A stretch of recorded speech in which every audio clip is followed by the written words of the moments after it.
आपने मुझे परिवर्तित बजट 2024-25 पर बोलने का अवसर प्रदान किया, उसके लिए आपका धन्यवाद। कहते हैं हकीकत है सपने नहीं, हकीकत है बुनते, इसलिए हम मोदी को चुनते। मैं हमारे माननीय प्रधानमंत्री जी को बहुत बहुत बधाई देती हूँ कि उन्होंने लगातार तीसरी बार केंद्र में सरकार बनाकर इतिहास रचा है। यहाँ अभी बहुत सारी बातें हो रही थी, तो इसमें मैं कहना चाहती हूँ, हम बेटी बचाओ बेटी पढ़ाओ और महिला उत्थान की बात करते हैं और ना कि महिला उत्पीड़न पर मुंह फेरते हैं। और इस नारे पे बेटी बचाओ बेटी पढ़ाओ पे हमें शायद ये भी जोड़ना चाहिए कि बेटों को सिखाओ। I want to start with a quote of Martin Luther King Jr. He said, "I say to you today, my friends, that in spite of the difficulties and frustrations of the moment, I still have a dream." And in the same way, I did not stop dreaming for Ladpura. 2019 में मैं जब पहली बार लाडपुरा विधानसभा क्षेत्र से चुन के यहाँ आई थी, तब मैंने भी सपने देखे थे और मेरे क्षेत्र की जनता ने भी सपने देखे थे, परंतु पिछली सरकार की उदासीनता व राजनीतिक द्वेषता के कारण हमारे सपने अधूरे रह गए।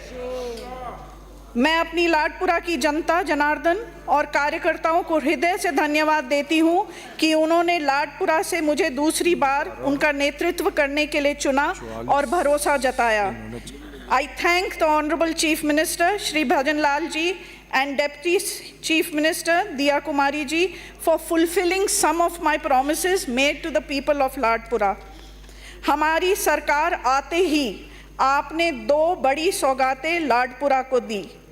यहाँ बजट में इंटरिम बजट द्वारा ही सबसे पहले आपने लाडपुरा क्षेत्र को 300 बेड का जिला अस्पताल दिया और एक महाविद्यालय दिया। आपका बहुत बहुत आभार।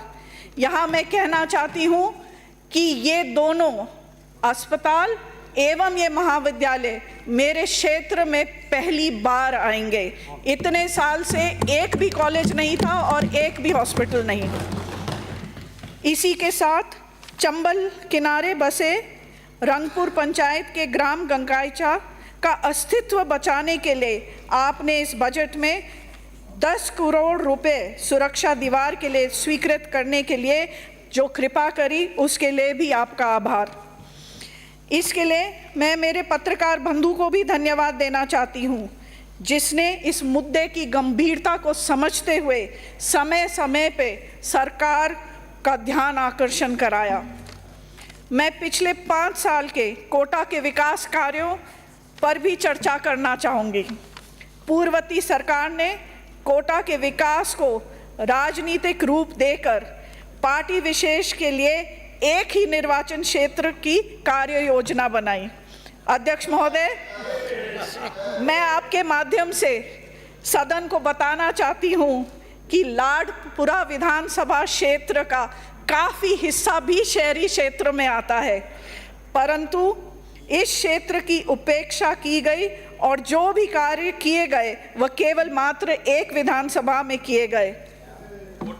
इस बजट की बात करूं तो पेज 12 में हम देखते हैं, इस बजट में इंफ्रास्ट्रक्चर के महत्व को देखते हुए सड़क, पुलिया, flyover, elevated road, ROB, RUB के लिए लगभग 9,000 करोड़ रुपए प्रस्तावित है।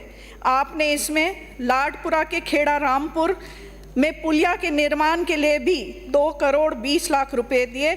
उसके लिए मैं माननीय मुख्यमंत्री एवं वित्त मंत्री का बहुत बहुत धन्यवाद देती हूँ। इसी के साथ मैं एक और मांग भी रखना चाहती हूँ कि आपने नोटाना की जो पुलिया है हमारी, वो बाढ़ में क्षतिग्रस्त हो जाती है और इसके लिए आपने प्रावधान रखा भी है पेज 29 में कि तूफान, अतिवृष्टि एवं समय पर रखरखाव की कमी के कारण सड़कों एवं पुलिया जो क्षतिग्रस्त हो गई है, उसके लिए आपने 1,343 करोड़ रुपए रखे हैं।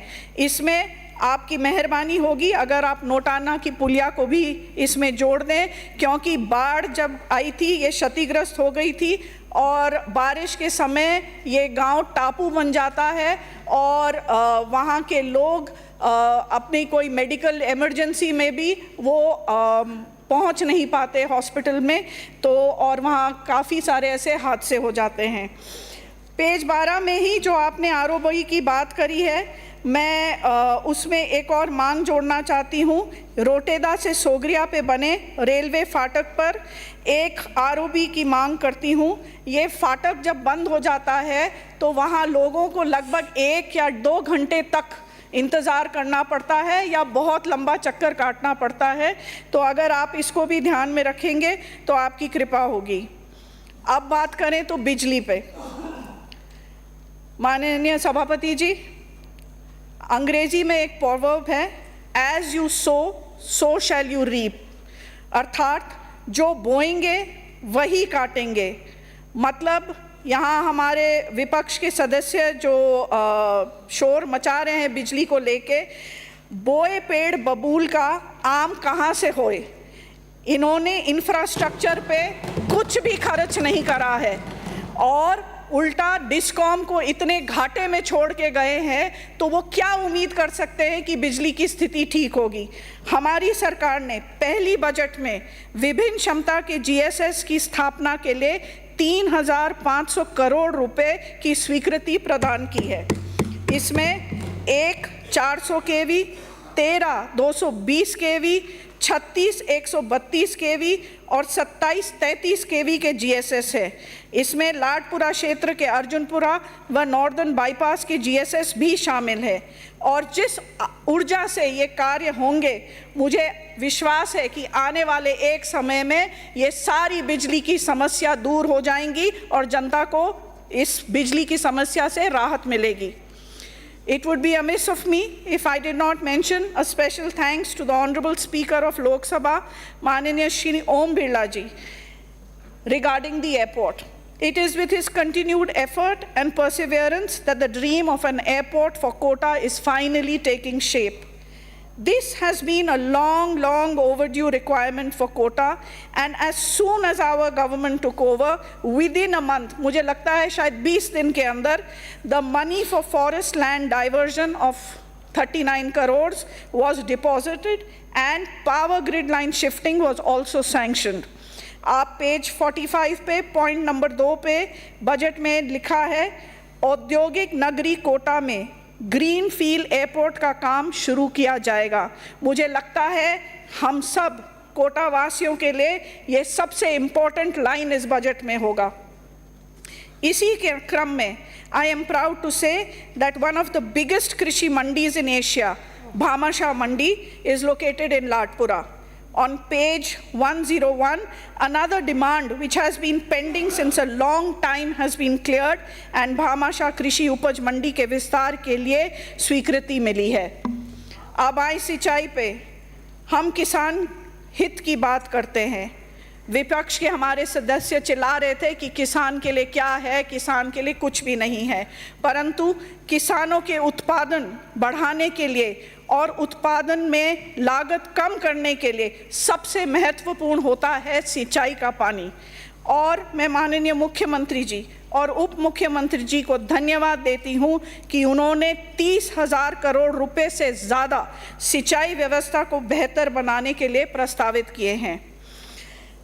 आप पेज 94 में देखेंगे, वहाँ चंबल से लिफ्ट द्वारा सिंचाई का पानी उपलब्ध कराने की योजना बनाकर मंडाना के लिए और आलिया बांध से लाडपुरा के पंचायत अरणखेड़ा, गंदीफली, बनियानी, मवासा, जाखोड़ा पंचायत के सिंचाई के लिए नहरों से पानी पहुंचाने के लिए फीजिबिलिटी रिपोर्ट के लिए 2-2 करोड़ रुपए के सैंक्शन करके माननीय मुख्यमंत्री जी और उप मुख्यमंत्री जी ने किसानों के हमदर्द बन के दिखाया है.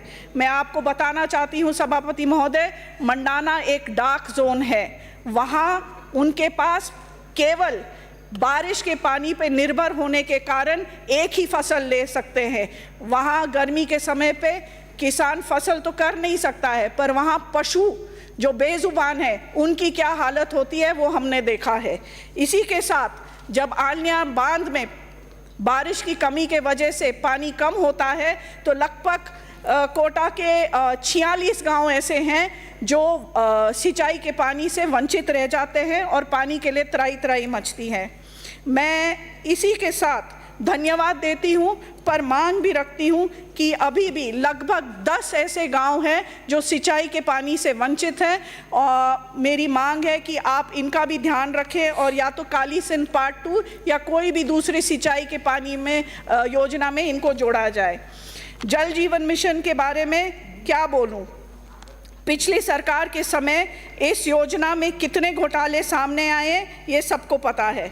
इस योजना के तहत पिछली सरकार ने केवल इस दुर्भावना से काम नहीं किया क्योंकि उसे डर था कि अगर राज्य में हर घर में नल से जल मिलने लगेगा तो उसका श्रेय माननीय प्रधानमंत्री नरेंद्र मोदी जी को मिलेगा।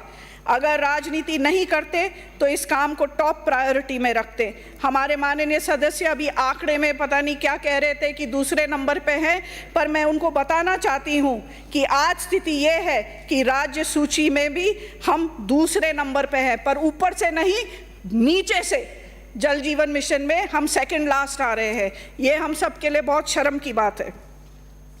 अब एक और महत्वपूर्ण विभाग है चिकित्सा। मैं दोबारा 300 बेड हॉस्पिटल के लिए धन्यवाद देती हूं, और इसी के साथ आपने हर विधानसभा में मॉडल CHC बनाने के लिए घोषणा करी है, और साथ ही कोटा के मेडिकल कॉलेज में स्पाइनल इंजरी सेंटर खोलने की भी घोषणा की है। उसके लिए बहुत बहुत आभार।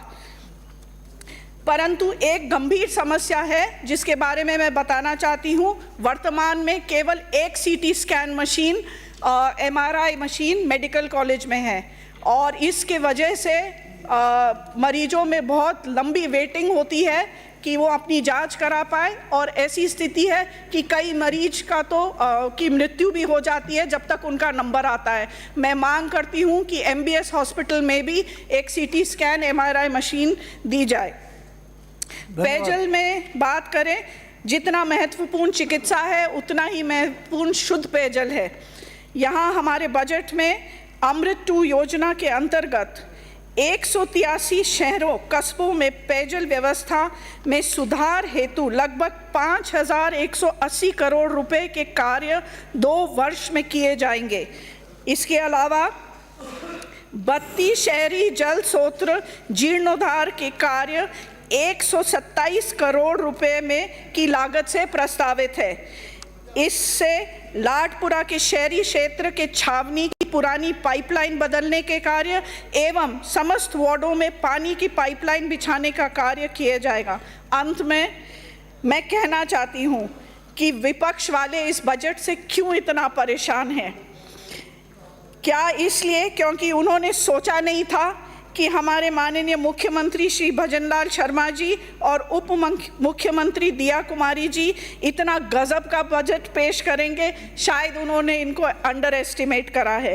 रोजगार के लिए, युवाओं के लिए, स्टार्टअप स्थापित करने के लिए, नौकरियों की बरसात की बात हो या महाविद्यालय खोलने की बात हो, हमारी संस्कृति को बढ़ावा देने के लिए, धरोहर संरक्षण के लिए या हरियाणा राजस्थान बनाने के लिए, MSME के लिए या डिफेंस मैन्युफैक्चरिंग हब स्थापित करने के लिए, शहरी विकास हो या समाज और स्वास्थ्य हो, यहाँ हर वर्ग का और सबका ध्यान रखा गया है। हमारे यशस्वी प्रधानमंत्री जी श्री नरेंद्र मोदी जी ने 2047 में भारत को विकसित देश बनाने का संकल्प लिया है, और हमारे मुख्यमंत्री श्री भजनलाल जी के नेतृत्व में प्रधानमंत्री श्री नरेंद्र मोदी जी के मार्गदर्शन से राजस्थान एक विकसित प्रदेश बनने के लिए ये जो बजट है, हमारी सरकार का जो रोड मैप है वो क्लियर है, और मुझे विश्वास है राजस्थान अग्रणी प्रदेश